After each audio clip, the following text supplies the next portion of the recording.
بسم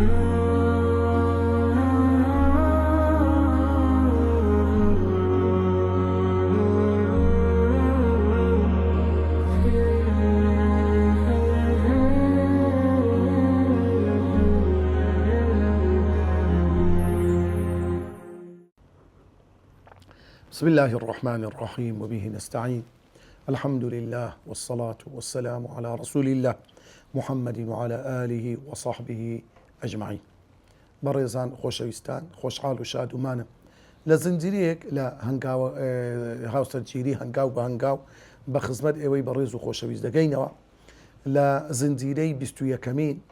ئەویش سەبارەت بەوەی کەوا باسمان کرد کێشە و گرفتەکانی نێوان ژن و پیا و کاتێک کە دروست دەبی و ئەو هەنگاوانی کە پێویستە ئینسان بیگرتە بەر چارەسەری بکە. لە زنجیرەی ڕابردوو باسمان کرد کەوا کاتێک کەوا ئافرەت ناشیزە دەبی یان پیا و نوشوز دەکات و تووشی نوشوز دەبیتن، چۆن دیاردەکان چۆنە، هۆکارەکانی چییە باسمان کرد و کەلیمەی نوشوز معنای چیە ئەویشمان ڕوون کردەوە لە بۆ ئێوەی بەڕێز و خۆشەویست. لەو زنجیرەی ئەوڕۆ لە خزمەت ئێوەی بەڕێز کە خوای گەورە سوبحانەه وتەعالا لە دوو ئایەتی جیا باسی نوشوزی ژن و پیاو دەکا بە جیا. خوای گەورە سوبحانەه وتەعالا لەبەر ئەوەی ئەو نەخۆشیە ئەو گرفتەی زۆر گەورەیە، مشکلێکی زۆر گەورەیە. لۆیە هەموو مشکلەیەک هەموو نەخۆشیەک ئەگەر بە گچکەیی ئەگەر لە سەرەتادا ئینسان چارەسەری دەکا بێگومان زۆر گەورە دەبیتن، بێگومان جاری وا دەبیتن وای لێدێ ئەو مشکلەیە، یعنی نازانی لە چێن دەرەوە ئەتوو بچی بەری لێ بگری، وەکو ئاوەک پەنگاو بداتەوە لێ بگەڕی دەیدە هیچ دەرچەکی لۆ دروست نەکەی لێی بستە دەرێ حتا یعنی پڕ دەبیتن. کوردەواریش دەرێت جام پڕ بوو لێی دەڕژێتەوە، لۆیە لە حتا دەورەکەی دەڕژێەوە چیان لای دەگری ناکرێت. لۆیە باشترین شت لۆ ئەوەی ژن و پیاو ژیانێکی بەختەوەرانە بژین، کێشەکانیان قوڵ نەبتەوە، کێشەکانیان ئالۆز نەبیتن، زوو بەر لە کێشەکان بگرن. چونکە دەبی بزانن بەڕاستی یەک لەو خاڵانەی کە دەبتە هۆکاری ئەوەی کە ئینسان واز لە نوشوز بینی، واز لە لاملی و عینادی بینی، واز لەوەی بینی خۆی بە گەورەتر بزانی و تەکەببر و عینادی بیگریتن، ئەوە بەڕاستی یعنی دەبی بزانی ئەوە گرنگترین خاڵ ئەوەیە کە بەڕاستی ئینسان لە خوای بترسێتن. گرنگترین شت ئەوەیە کە ئینسان بەڕاستی بزانی ئەوە دەردەکی زۆر کوشندەیە پێویستی بە چارەسەرە. لەو زنجیرەی ئەوڕۆ لە خزمەت ئێوەی بەڕێز باسی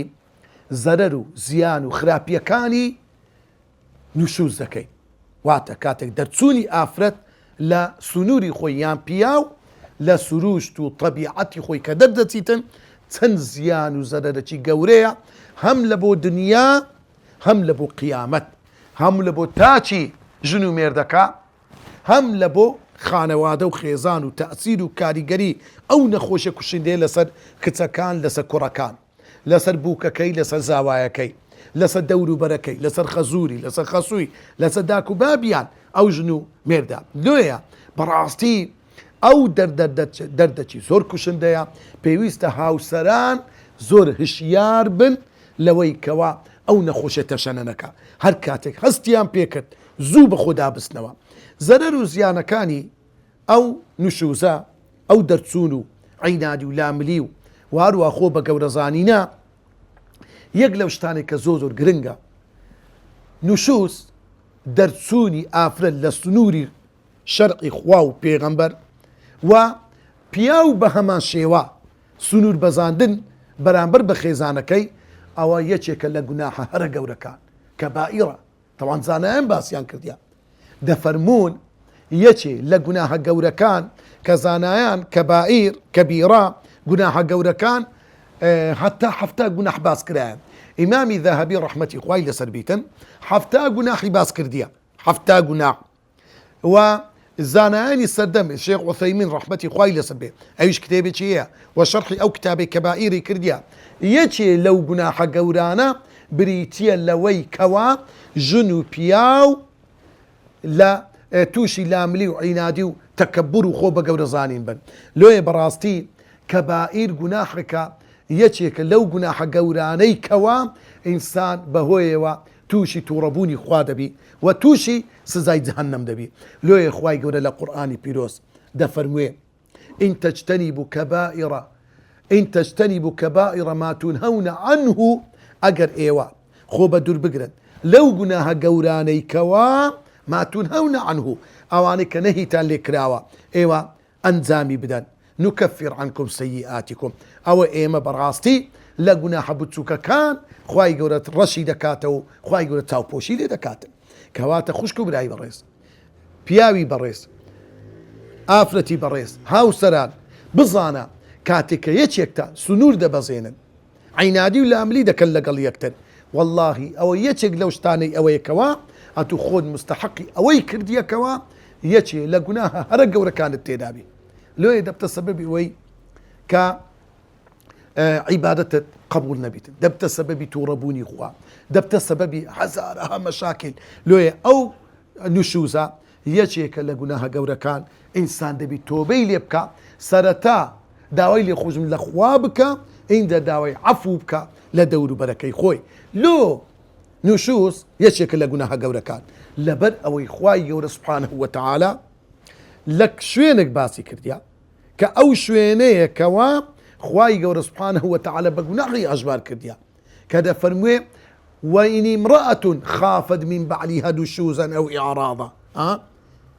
اینجا خوای گەورەتمێ ئەو کەسە پێویستی بێ تۆبە بکە واز بینی دیارە گوناحە بۆیە. لۆیە لێرەدا بەڕاستی ئینسان دەبی زۆر ئاگادار بی و لە چەندین فەرموودەی پێغەمبەری خوا صلی الله علیه وسلم هاتووە هەر ئافرەتێک بەرامبەر بە پیاوەکەی، هەر پیاوێک بەرامبەر بە خێزانەکەی مافی نەدا، عینادی و لاملی بکە، سەرپێچی بکە، ئەوە بەڕاستی پێشێرکردن ئەمر و فەرمانی خوایە. خوای گەورە داوا دەکات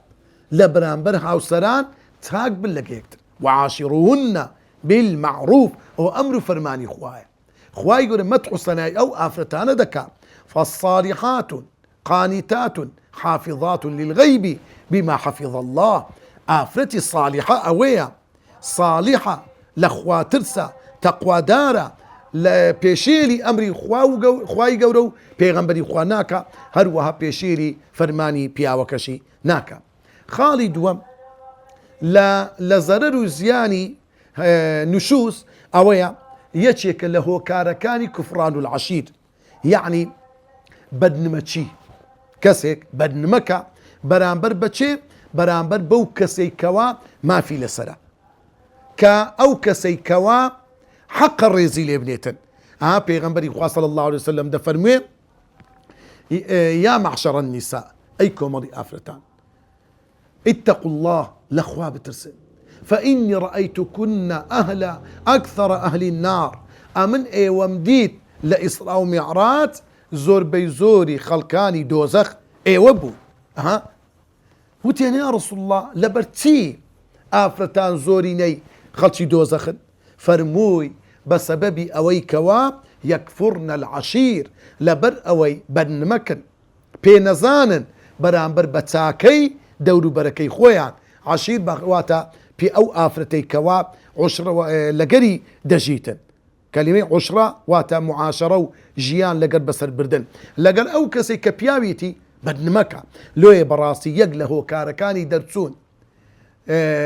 خول بزلزاني دي آفرت برامبر ببياو وبياويش برامبر با آفرت أو هو كارك لوي كأوانا بدن مكن نعمتي أو خواي قورا زار بيش همشتك آفرت نعمتي خواي پیغمبری خوا صلی الله علیه وسلم فرميه فإنكم أخذتموهن بكلمة الله أو آفرتانتان لو حلال بوا بويت خيزاني ايوا بكلمة الله كلمة تزويج ونكاحة. عند پیغمبری خوا فرميه استوصوا بالنساء خيرا. آموشگاریتان دەکەم لەگەڵ ئافرەتەکانتان باش بن بە هەمان شێوەش. پیاو لە بۆ ئافرەت نیعمەتی خوایە، بە ئەو خوشکانە بیر بکەنەوە ئەوانەی کە پیاویان نمایە، ئەوانەی پیاویان گیرایە، ئەوانەی ئەو ئافرەتانی بێ پیاون چەند غەریب و کەسازە بن، ماڵ و منداڵەکەیان چەند بێنازە بن. خاڵیشتر لە زەرەر و زیانەکانی نوشوس ئی هاوسەران مخالفەت ئەمری الله والرسول سربيتي أمري خواو بيغمبري خوايا وكو باس ما کرد. خاڵی يشتر هەر ئافرەتێک سەرپێچی پیاوەکەی خۆی بکە نوشوز بکە هۆکارێکە لەو هۆکارانی کەوا مەلائیکەتانی خوا لعنەتی لێ دەکاتن. پێغەمبەری خوا دەفەرمێ صلی الله عليه وسلم إذا دعا الرجل امرأته إلى فراشه هەر کاتێ پیاو داوای لە خێزانەکەی کرد لۆ سەرجەیی لەسەر شوێنی لۆ سەرجەیی کردن و نزیک بوونەوە لە پیاوەکە فأبت ئەو ئافرەتە ڕازی نەبوو بەجێ پیاوەکەی نەکرد سەرپێچی کرد دەفەرمێ پێغەمبەری خوا صلی الله عليه وسلم لعنتها الملائكة حتى تصبح لە ئێوارێ ڕا ئەو مەلائیکەتانە لعنەتی لێ دەکەن هەتا بەرە بەیان نەرێ شەو نوێژێ دەکەم نەرێ دوو شەو پێشەمان بڕۆژێ لعنەتکردی مەلائیکەت زانی معنای چییە هەر خۆی لە خۆی هۆکارێکە کە دەبتە سەبەبی ئەوەی کە ئەمر و فەرمانی خوای گەورەت پێشێل کردیە وەی لێیە باسمانکردن و شوز سەبەبی کە لە سەبەب و هۆکارەکانی يعني بو او كدبت كبائر يجيك لقونا حق وركان بهما شيء وش ابياويك خيزاني خو اهمالك تساول دربي خيانه لخيزانه كيبكا بش لخيزانه كيبكا او بياو قونا عباره والله خواي قول القران دفرمي ولا تذروها كالمعلقه نكر خيزانه كاتان تعليق كان معناته تعليق كان ئەوەندەیە خاوەن مێردە بەڵام پیاوەکە ژن و مێرداتی لەگە ناکاتن لەو گۆڕە هەڵی واسیە ئەوانەی دوو ژنیان هەیە ئەوانەی چاو لە دەرن ئەوانە لە خوای ناترسێن دەبی زۆر ئاگدار بن سەبەبی کە لە هۆکارەکانی ئەوەی تووڕەبوونی خوا و لعنەتکردنی مەلائیکەتەکان و دەرچوون لە ئەمر و فەرمانی خوای گەورە. خاڵیشتر هەر ژن و پیاوێک هەر بە تایبەت ئافرەت کاتێک کە ناشیزەیە لە ئەمر و فەرمانی پیاوی دەردەچی لود برزي وعنادي قرتيتي بيغمبري خواد فرمي صلى الله عليه وسلم ثلاثة لا تجاوز صلاتهم آذانهم سيكسيا نيوجا كان لجويت كيان برزنابتوا يعني نيوجا كان طاو قبول ديا يعني نيوجا قبول ديا تشينا أو سيا بيغمبري خواد فرمي صلى الله عليه وسلم يقلون العبد الآبق عبدك هراتيا سربيسي سيدكي دكا مخالفي قوركي خوي دكا كحقا خزمتي او سيدي بكا او يقلوانيا دوام بيغمبر دا فرمي صلى الله عليه وسلم لوانيك او كسانك نويجيان قبول نيا او آفرتي كوا ورجل عليها وامرأة زوجها عليها غضبان او آفرتي بياوكي لي توريا بياوكي لي نارازيا لو يخشي قورم ئاگادار بە دەبی بزانی بەڕاستی تووڕەکردنی پیاو مافنەدان بە پیاو هۆکارێکە لە هۆکارێک کە نوێژەکەت قبول نابی لێ زۆر ئاگادار بە. و سێمینیان پێغەمبەر دەفرمووە ئیمام و قەومین وهم لەهو کاریهون پێشنوێژی کەسێک خەڵکەکە کەیفیان پێی نایە لە بەشتی تەواان نەک لە بەشتی شەرعی هەڵ خەڵکەکە حەقن ئەو ئیمامە مافیان نادە ئەو ئیمامێکی ساڵح نییە باش نییە لەوەر هەندێ لۆیە خوشک و برای بەڕێزم ئاگادار بە برای بەڕێزم زۆر پیاو هەیە خێزانی نا هیچ ئاگەی لە ماڵ و منداڵی نییە واللهی هەفتان نوێژێ بکەیت هاتوو حەقی خێزانت لەسەر کاکە مافی خێزانەکەت بدە نابی پێشێلی بکەی ئاگەر لە باڵ و منداڵت بێ ژنی دووەمەتینا نابی خێزانی یەکەمت ئەو هەموو ساڵت لەگە بەسەر بردیە واللهی ئەوە بێوەفاییە بەدنمەچیە دوای ئەو هەموو ساڵی کەوا تەمەنی خۆی ئافرەتە لە برسیەتی لە هەژاری لە کرێتی لە فەقیری ئەو ئێستا تو پشتی تێ بکەیت. خاڵیشتر لە زەرەر و زیانی ئەو بابەتی نوشوس کە ئینسان دەبی بەڕاستی ئەو بابەتەکە یەکێشتر لەو زەرەر و زیانانەی کە پێویستە ئینسان ئاگاداری بی ئەویش ئەوەیەکەوە هۆکارێکە لەوەی کەوا خوای گەورە لە ڕۆژی قیامەت سەیری ئەو کەسە نەکاتن. پێغەمبەری خوا دەفەرمێ صلی الله عليه وسلم لە حەدیثێک لا ينظر الله إلى امرأة لا تشكر لزوجها دەفەرمێ پێغەمبەری خوا صلی الله عليه وسلم خوای گەورە سەیری هیچ ئافرەتێک ناکە ئەو چ ئافرەتێک ئەو ئافرەتێکەوە لا تشكر لزوجها سوپاسگوزاری پیاوەکەی نییە. خوشکانی بەڕێز زۆر جاری وا هەیە تەمەشا دەکەی لا تشكر لزوجها چییە مثلا ئەو ئافرەتە هیچی پیاوەکەی پێ بەدڵ نیە هیچ کو دەبێت بەڵام ئەگەر کەسێکی جیرانەکی برایەکی شوبرایەکی کەسێک شتێکی بینی زۆر بەسەری داد کوڕە مەمنونم یان کوڕەکەی شتێکی دەینتەوە ڕەبی کوڕم دەست خۆش بێ عەمر درێژ بێ کوڕ بوویتە پیاو شتی نایتەوە بەڵام پیاوەکە ئەگەر هەموو هەولێری لە بۆ بباتەوە یعنی باشترین شتی لە بۆ بباتەوە ئیلا گلەی یەکی لێ دەکا بابا جاروێ ئەو پیاوە چووە تەبیعەتی پیاو وایە زۆر جار کە پیاو وایە زۆر زەوق و سەریقی سەتاسەد بی لەگە تەبعی ئافرەت بتانتر شتێکی هەڵبژێری بە دڕی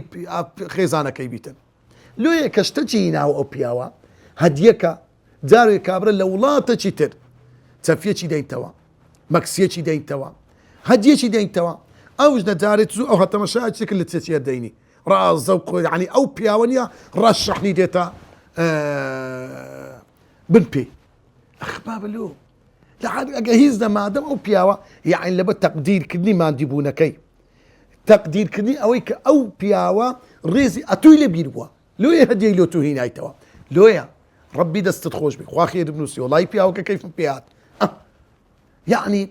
خۆشی چیتر لێکەم نابتەوە لۆیە خوای گەورە سەیری ئەو ئافتەی ناکە دائیمەن ناشکرە وهي لا تستغني عنه کاتێکەوە ئەو ئافرەتە لە هەمان کاتیشدا ناتوانی بێ پیاوەکەی بژیتن لۆیە لێرەدا بەڕاستی زۆر میهمە خوشکان و برایانی بەڕێزم بەڕاستی زۆر میهمە ژن و پیاو لەگە یەکتر زۆر ئاگاداری ئەو خاڵە گرنگانە بن کە بەڕاستی مەسئلەی نوشوز بابەتێکی زۆر گرنگە لۆیە عەز دەکەم تێشک بخەمە سەر ئەو سەردەم و زەمانەی ئێمە زۆر بەداخەوە بەڕاستی ماڵەکان وەکو دۆزەخی لێ هاتیە زۆربەی زۆری یعنی کەم ماڵ وایە تووشی کێشە نەبن کێشەیان نەبی لەگە یەکتر گونجاو بن سەبەبەکەش بەڕاستی سەبەبی یەکەمی ئەو هەموو گرفت و کێشە و ناخۆشی کە هەیە یەکەمین سەبەب بەڕاستی گوناح و تاوانە کاتێک کە ئینسان بینی لەگەڵ خوای گەورە چاک نەبوو کاتێک کە ئینسان لەگەڵ خوای گەورە دوور بوو کاتێک کە ئەو ئینسانە شەیطانی هینابتە ناو دڵی خۆی و ناو ماڵەکەی بەڕاستی دڵ و سەر و دڵی خۆش نابی کێشە دێتە ناو ماڵەکان گرفت و کێشەی زۆر گەورە پەیدا دەبیتن لۆیە بەڕاستی مەسئلەی نوشوس عینادی لاملی لە بینی هاوسەران گوناح و تاوانێکی زۆر گەورەیە زەرەر و زیانی زۆر گەورەی هەیە یەکێک لە زەرەر و زیانە هەرە گەورەکان کە ئاخر خاڵ باسی بکەم تەئسیرکردە لە دڵ و دەروون لە نەفس و سەحەتی ئینسان ئەو ئینسانە مێشتی کۆگ نابی ئەو ئینسانە دڵی دائیمەن بە غەمە زۆر جاری وایە پیا و جەڵتە لێیدایە لە کاتێک مشکلێکی عائیلی زۆر جاری وایە پیاوەکە زختی خستە سەر پیاوەکە سەر خێزانەکەی سەر ئافرەتەکەی دەی قسەی پێگوتیە ئیهانەی کردیا ئەو ئافرەتە تەحمولی نەکردیە ڕاست جەڵتە لێیدایە ئەو پیاوە حتا مردیە هەر بەو ئاخ و داخەی مردیە لۆ کاکە کاتێک کە هاوسەران لێک جودا دەبنەوە کە دەمرن ئینجا هەینی قەدری یەکتر دەزانن نا هەتا ئێمە لە حەیات داین با قەدری یەکتر قەدری خزم و کەسی یەکتر بزانین گرنگترین و نزیکترین و بەسۆسترین و باشترین کەس لە بۆ پیاو خێزانەکەیتی و باشترین کەس لە بۆ ئافرەت مێردەکەیەتی ئەوانە بە کەلکی یەکتر دێن ومێدەوارین خوای گەورە سوبحانە وتەعالە گرفت و کێشە و معانات و نەخۆشی دەرد و بەڵا لە ناو ماڵەکانمان دەربکە خوای گەورە بە سۆز و ڕەحمەت و میهر و میهرەبانی خۆی ماڵەکانمان ئاوەدان بکاتەوە بە بەختەوەری بە خۆشی بە کامەرانی آمين والحمد لله رب العالمين